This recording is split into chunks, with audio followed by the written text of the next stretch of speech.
আপনার জিজ্ঞাসার অনুষ্ঠানের সাথে যারা সময় দিচ্ছেন তাদের সবাইকে আমার সালাম। বিজ্ঞাপনদাতা ভিশনকেও আমার আন্তরিক শুভেচ্ছা। আপনার প্রশ্নে যাই, সানি ঘুম কাকে বলে? কোনো আলেম খাওয়া দাওয়ার পর বলেন এখন একটু সানি ঘুম দরকার। ধন্যবাদ এই ভাইকে, আপনি প্রশ্ন করেছেন সানি ঘুম কাকে বলে। কোনো আলেম খাওয়ার পরে বলেন যে এখন একটু সানি ঘুম দরকার। এ ধরনের কোনো ঘুমের বক্তব্য হাদিস দ্বারা প্রমাণিত হয়নি।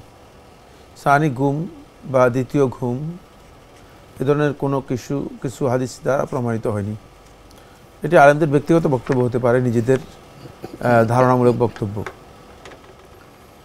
এখানে সুন্নাহর একটি বক্তব্য আছে, সেটা হচ্ছে নবী সাল্লাল্লাহু আলাইহি ওয়াসাল্লাম দুপুর বেলায় অত্যন্ত গরমে যখন শ্রান্ত হয়ে যেতেন, অথবা সাহাবায়ে কেরামগণ যখন শ্রান্ত হয়ে যেতেন, তখন দুপুরে তারা হালকা কাইলুলা করতেন।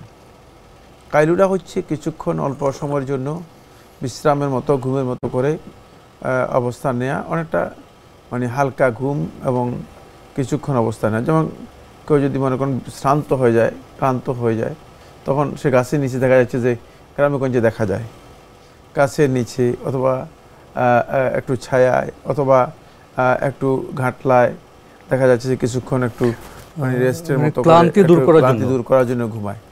সেটা একেবারেই খুব স্বল্প সময়ের জন্য, মানে যাতে করে ক্লান্তিটা দূর হয়। আর এই ধরনের যে ঘুমটা রয়েছে এটাকে কাইলুলা বলা হয় থাকে। কাইলুলা শব্দটি ব্যবহার করা হয়েছে।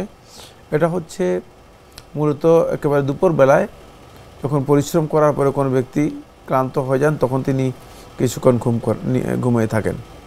এই কাইলুলাটা রাসূল সাল্লাল্লাহু আলাইহি ওয়াসাল্লামের সময় মূলত কখনো কখনো জুমার আগে হতো অথবা জুমার পরে হতো, কিন্তু খাবারের পরে কখনো ঘুমাতেন।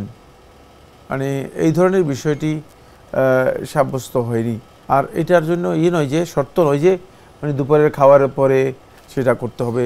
এটা গলত বক্তব্য যে দুপুরের খাবারের পরে কিছুক্ষণ শুইতে হবে। আর এই কারণে আমাদের সমাজে দেখা যায় মানে দুপুরের খাবারের পরে, দুপুরে একটা বড় ধরনের বেশি খাওয়া হয়ে থাকে, তারপরে দুপুরে খাওয়ার পরে লোকেরা শুয়ে পড়ে। এতে অনেক রোগ ব্যাধি তৈরি হয়। 1, 2 হচ্ছে এতে অনেকের পেট বেড়ে যায়, মানে কারণ হচ্ছে, এবং হজমে সমস্যা হয়। বরং দুপুরে খাবারের পরে, মানে খাবারের পরে স্বাভাবিকভাবে কিছুক্ষণ হাঁটাহাঁটি করা, ইজা তাগাদ্দা তামাশা, মানে আগেকার কানুন তিবির মধ্যে উল্লেখ করা হয়েছে। এটা হইতে পারে যে ইবনে সিনা অথবা তার আগের কানুন তিব্বের মধ্যে উল্লেখ করা হয়েছে। মানে যে মেডিকেল সায়েন্স যে গবেষণা করেছে, সেই গবেষণার মোদ্দা কথা হচ্ছে ইজা তাগাদ্দা, যখন তুমি দুপুরের খাবার খাইবে, তামাশা হালকা একটু হাঁটবে। কিন্তু দুপুরের খাবার খেয়ে শুয়ে যায়, পরে দেখা যায় তিনি অলস, ক্লান্তি এসে যায়, তার পেট বড় হয়ে যায় এবং খাবার হজমের জন্য সমস্যা হয়ে থাকে।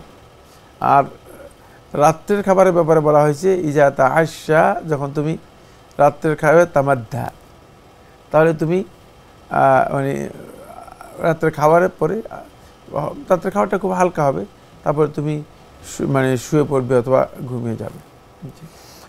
কাইলুলার সাথে কি খাওয়ার আগের পরের কোনো সম্পর্ক নেই? না, খাবারের সম্পর্ক নেই, খাবারের সম্পর্ক নেই। আর মানে এখানে যে প্রশ্নের মধ্যে যে সানি ঘুম এসেছে, এটাও মানে শরীয়তের কোনো পরিভাষা নয়। জি।